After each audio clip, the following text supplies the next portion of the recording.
This is also an older build. I started it before Snowy Escape came out, and then I just never uploaded it. Basically, we're making an Icelandic turf house. These are some pictures of what Icelandic turf houses look like in real life. Basically, you just have turf going over the roofing, and it's supposed to provide insulation because Iceland is really, really cold.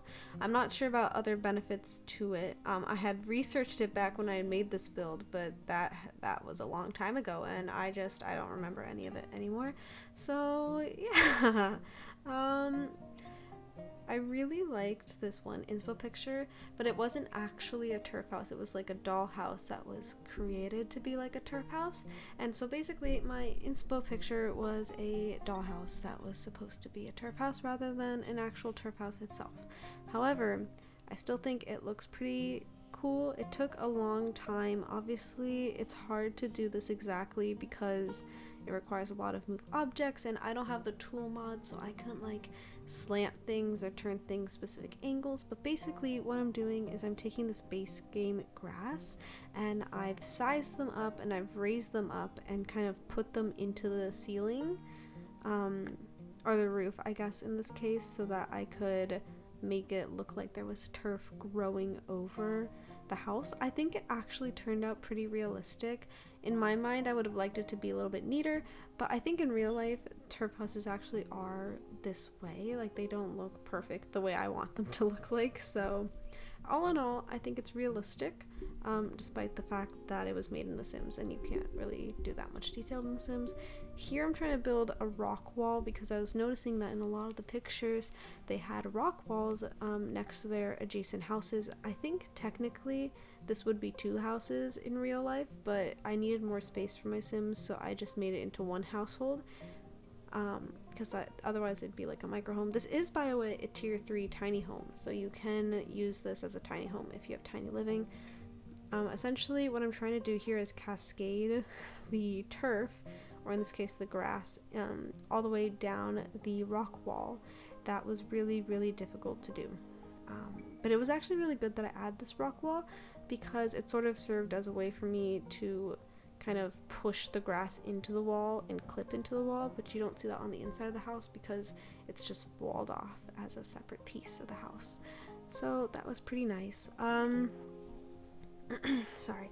In a moment you'll see that I end up adding another like section because this house was just really small, and then I end up adding a 3rd section as well, which I don't think is realistic to how turf houses look. I have sort of like a horizontal jut out that I made because I need more space.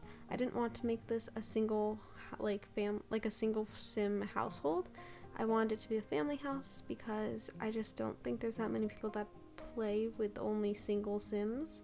So I ended up adding some extra space for kids. They do share a bedroom, but I think the bedroom actually turned out very nice considering how small it is, and you'll see that in a minute. Now, as for the furnishing, I didn't really know how turf houses are furnished, and when I was searching up pictures, it was really difficult to find houses and like how they were furnished, and the only picture I did find just didn't fit the vibe I wanted to go for. So I ignored that, and I've sort of just done whatever I wanted to do on the interior. So the exterior is very much Icelandic turf house. The interior, possibly, but I highly doubt it. I did end up using some older appliances and kind of sticking with wood because I just felt like that would be something that would be in the households. Obviously, actually, I don't really know that much about Icelandic houses and how they're furnished and what sort of styles are popular. So I'm not really sure if this is the way to go, but I did keep it all wood and stone for the interior just because that seemed pretty realistic, except for the bathroom, I think. Oh no, it's still stone. Okay, never mind. That was going to be the stone. I was going to say it's tile in the bathroom, but it's not tile. That is, by the way, the only bathroom in this house. So it's a 2-bedroom, 1-bathroom household, and the 2nd bedroom fits 2 kids. The 1st bedroom fits the parents, obviously. So in total, this could fit about 4 Sims. I bet you could even fit more if you really wanted to, if you wanted to get like a Murphy bed or something. But I don't know, I didn't want to use a Murphy bed, so I didn't. I have no idea what packs I've used in this, by the way. I didn't even bother doing the turf roof over that little jet out that I just made because it would have been way too much work. So it only goes over the main part of the house, but I think that's still pretty realistic into what like the pictures looked like. So yeah, I actually really like the landscaping I did for this. I think you'll see that in the end, but I sort of add this sort of wooden fence just on partially across. I don't actually do it along the whole entire lot. It's supposed to look maybe like it's old or rotted, or just like it's just pieces of a fence, but it's not actually like enclosed in a fenced area. I really like the way this area in Windenburg looks like. I think this is one of the only neighborhoods that have like sort of a hilly, non-flat landscape. I think remembering back when before Get Famous, when the first update came back and we got our terrain tools, a lot of simmers were pointing out that we don't have, mountainous areas or mountainous landscapes, so it was kind of useless to have all these terrain tools. But Windenburg does indeed have some hilly areas, and also in the background you can see a lot of mountains and a lot of scenery. So I think this is one really great place to build if you like building with terrain tools and if you like kind of making non-flat households. So I highly suggest coming to Windenburg if you want to build in a hilly sort of area. I didn't do too much terrain on this. I did sort of make it sort of rugged, made it more hilly because in all the pictures I saw the landscaping was hilly, so I assume that must be where turf houses are, is in sort of like these valley areas. I don't know that much about Iceland to be totally honest with you. I read a lot about it when I was doing this build, but that was literally months ago. If you guys remember, this was before Snow Escape came out. I was actually inspired by Snow Escape to do this house because I was sort of thinking, okay, Snow Escape is inspired by other cultures, other landscapes, or not other landscapes, but other architecture than American architecture. So I was like, okay, what can I look into? And Scandinavia, why did I just say Scandinavia? Iceland has always been somewhere I wanted to go. I wanted to visit. I just have some weird fascination with Iceland. I think it looks beautiful. The landscaping's beautiful.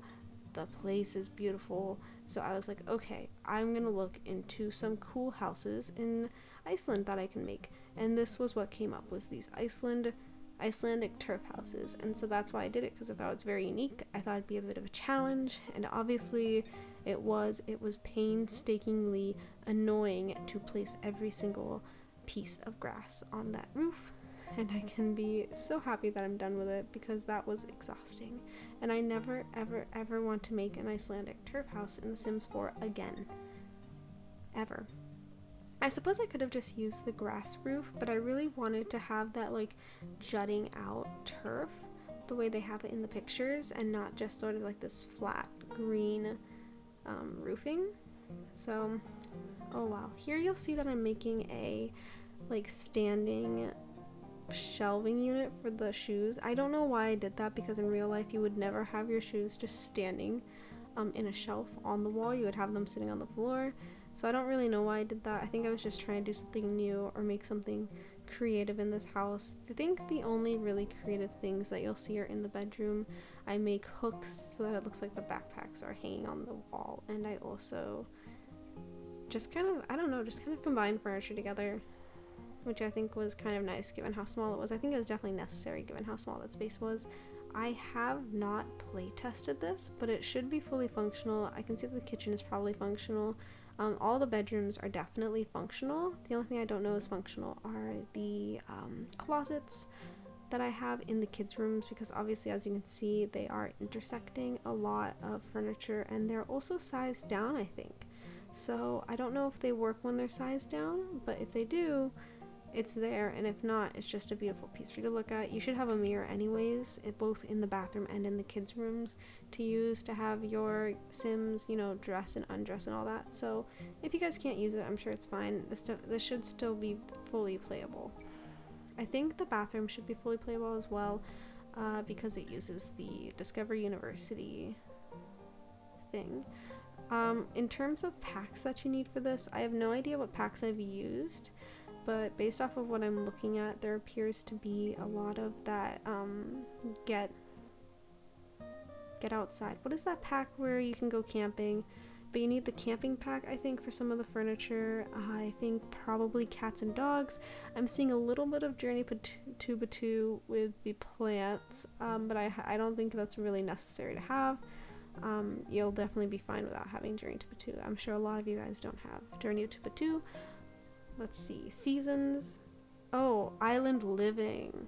Definitely need island living for the wallpaper and seasons for the stone wallpaper. So this does use a fair amount of packs.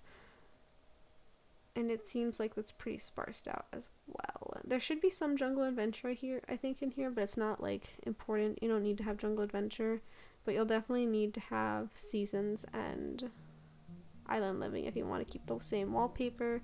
I'm also noticing a bit of eco lifestyle is in here, so eco lifestyle might be a good pack to have as well.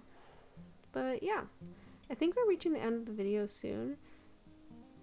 I'm not sure exactly when this video ends actually, but I think I'm gonna go now. This was the landscaping I was talking about, just kind of adding pieces of fencing, making it look overgrown and natural. This was really difficult. I don't usually do like overgrown and natural like areas, so this was definitely something new for me to try out. Anyways, I'm gonna go now that I've explained that part. I hope you guys like this video. I hope you guys like this build. If you guys are from Iceland or know a lot about Iceland, let me know in the comments down below. Give me some information. Does this look realistic to a turf house? Do you know what type of furniture, what type of architecture, what type of furnishing is popular in Iceland? Because for the life of me, I can't remember. It's been months since I've looked at what type of stuff is popular in Iceland.